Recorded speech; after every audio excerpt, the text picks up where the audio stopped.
우리 아이가 영재고나 과학고를 진학할 계획이 없다라고 하시면 학원에서 말하는 선행학습 절대 따라갈 필요 없습니다. 우리 아이의 속도에 맞춘 과학 공부가 가장 중요합니다. 안녕하세요. 20년 경력의 중학교 과학교사입니다.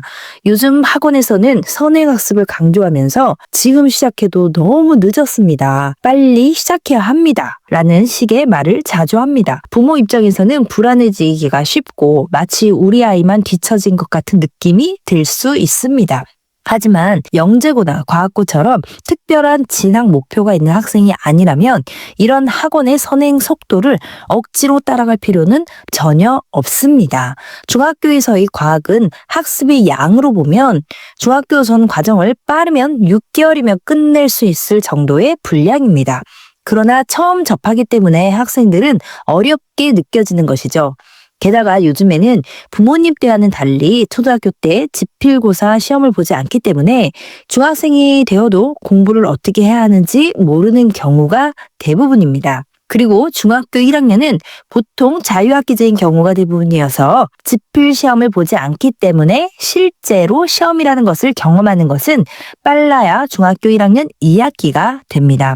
그래서 시험을 보면서 긴장을 많이 하면서 실수도 많이 하게 되는 것이 현실입니다.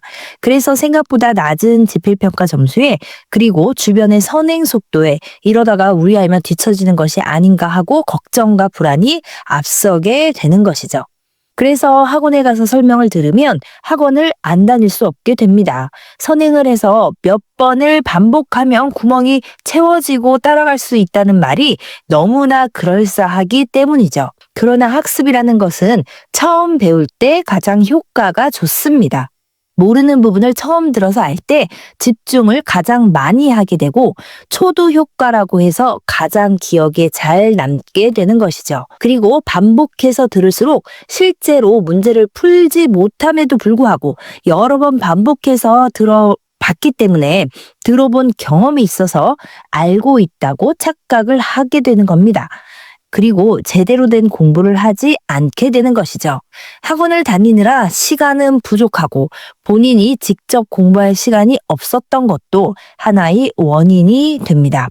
이런 악순환이 되는 경우가 학원을 다니면서 겪을 수 있는 가장 최악의 경우입니다. 물론 우리 아이를 잘 관찰하신 부모님은 그렇게 시간과 돈을 버리는 학원은 안 보내고 계시죠? 아이의 상태를 보고 학원을 잘 이용하시겠지만 학원을 한 번 보내면 적응하는 시간도 필요하고 공부란 바로바로 성과가 나오는 것은 아니니까 아무리 못해도 3개월에서 6개월 이상은 보내게 됩니다. 그리고 중학교 교과는 과목별로 아이의 이해 정도가 얼만큼이고 어느 정도 따라가고 있는지 파악하는 일이 중학교 정도 되었을 때는 여간 어려운 것이 아닙니다. 그저 학원 선생님의 상담에 의존하는 게 대부분일 수밖에 없죠.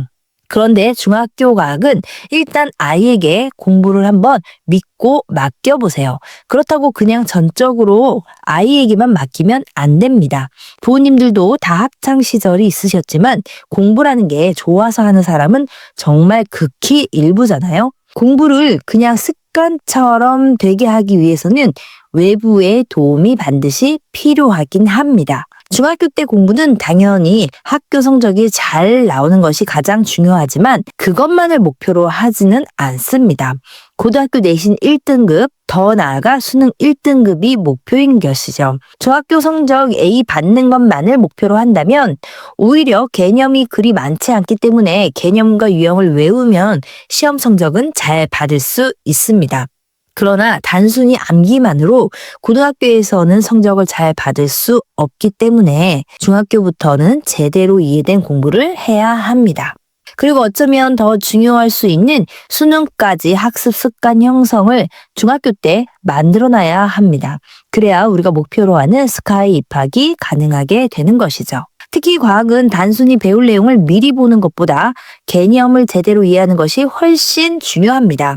속도보다는 정확한 이해가 핵심이고 중학교와 고등학교 개념이 모두 탄탄히 잡혀 있어야 이후의 과학 문제 풀이도 수월해지게 됩니다. 빠르게 앞서 나가며 겉핥기식으로 개념을 훑는 것은 오히려 독이 될 수 있습니다.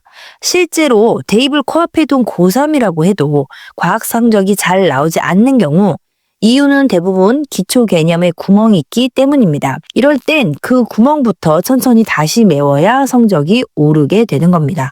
아무리 많은 문제를 풀어도 개념이 흔들리면 근본적인 해결이 되지 않는 것이죠. 따라서 학원에 불안 마케팅에 휘둘릴 필요가 없이 우리 아이에게 맞는 속도와 방식으로 공부하는 것이 가장 현명하고 바람직한 공부 방법입니다. 급할수록 돌아가라는 말처럼 지금부터라도 기본기를 차근차근 다져나가는 것이 결국 더 멀리 나가는 길입니다. 중요한 것은 지금 얼마나 앞섰냐가 아니라 얼마나 깊이 이해했느냐인 것이죠. 그럼 중학교 과학 공부 방법에 대해 말씀드리도록 하겠습니다. 중학교 과학은 교과서를 완전히 이해하는 것이 가장 좋은 공부 방법입니다. 중학교 시절 학문적인 기초를 다지는 중요한 시기입니다. 이 시기에 배우는 과목 중 과학은 단순히 시험을 잘 보기 위한 과목을 넘어서 앞으로의 고등학교 학습과 나아가 과학적 사고력을 키우는 데 큰 역할을 하게 됩니다. 이처럼 중요한 중학교 과학을 잘 공부하는 데 있어서 가장 효과적인 방법은 교과서를 완전히 이해하는 것입니다. 많은 학습 방법이 존재하지만 교과서를 중심으로 개념을 정확히 파악하고 반복하여서 익히는 것이 가장 기본적이면서도 강력한 전략이 되겠습니다. 중학교 과학은 개념 위주의 과목입니다. 중학교까지의 과학은 복잡한 계산이나 심화된 원리를 요구하기보다는 기본 개념과 원리를 정확하게 이해하는 것에 중점을 두고 있습니다. 예를 들어 물질의 상태 변화, 힘과 운동, 전기 회로, 생물의 구조 등은 모두 일상생활과 밀접한 관계가 있으며 이를 어떻게 이해하느냐에 따라 과학에 대한 흥미와 학습 성취도가 크게 달라지게 됩니다. 이러한 개념들은 교과서에 가장 체계적으로 정리된 형태로 수록되어 있습니다. 교육과정에 따라 체계적으로 배열된 내용은 학생들이 순차적으로 과학을 이해할 수 있도록 구성되어 있습니다. 따라서 교과서 내용을 완벽하게 이해하는 것이 가장 기본적이고 필수적인 출발점이 된다고 할 수 있겠습니다. 교과서 완전 이해가 필요한 또 다른 이유는 시험의 출제 범위와 방향이 교과서에 있기 때문입니다. 중학교 교육은 국가교육과정으로 정해져 있어서 그 시기에 배워야 할 내용이 정확히 구체적으로 제시되어 있습니다. 그리고 선행 출제는 금지되어 있습니다. 중학교에서 A를 받기 위해서는 교과서 내용과 수준으로만 하면 어렵지 않게 됩니다. 특히나 중학교는 절대평가이기 때문에 90점 이상만 받으면 A가 되고 몇 %가 정해져 있는 것도 아니기 때문에 배운 내용을 충분히 이해하고 있으면 A를 받을 수 있는 것이죠. 대부분의 중간고사, 기말고사 문제는 교과서에 기반돼서 출제됩니다. 특히 서술형 문제는 교과서의 설명이나 실험 내용을 그대로 묻는 경우가 많이 있어요. 따라서 교과 문장을 읽고 이해하는 것만으로도 시험 대비의 절반은 완성되는 것입니다. 기본 개념이 고등과정과 연관됩니다. 중학교에서 배우는 개념은 고등학교에서 더 깊게 다뤄집니다.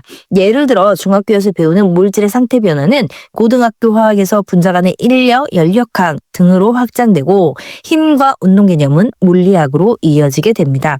중학교에서 개념을 제대로 이해하지 못하면 고등과정에서 큰 어려움을 겪게 되는 이유인 것이죠.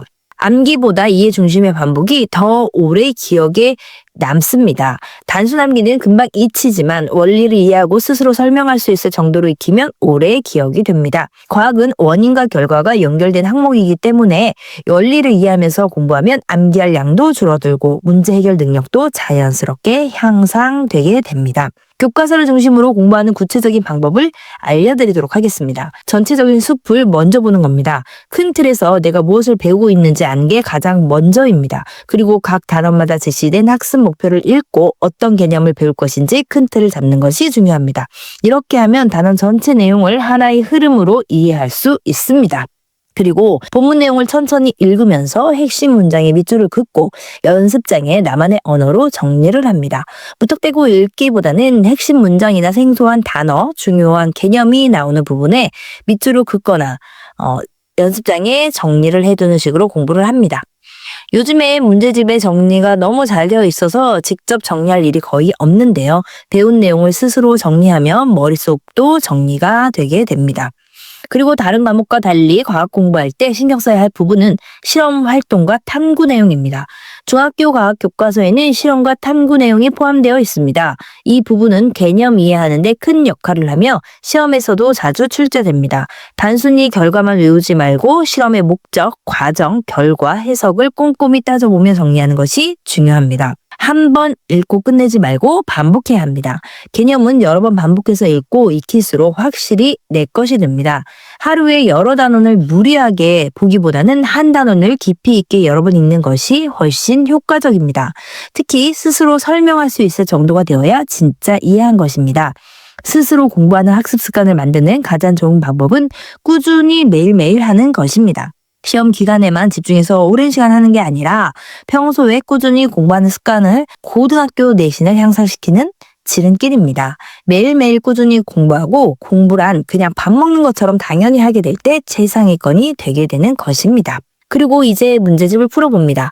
문제를 풀어봄으로써 개념이 완성되게 됩니다.